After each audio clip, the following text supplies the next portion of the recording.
And from a retailer's perspective, Yeah. one picture done properly can save thousands. Yeah, change the I game. can't tell you how many hardwood floors I replaced. No, that's crazy.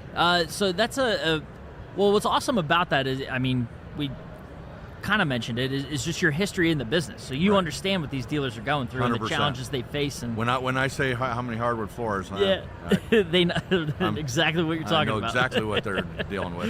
And walls, I mean, Yeah. you know, customers ask them to take 96-inch corner sofas down a basement or up a staircase. I mean, they're not flexible.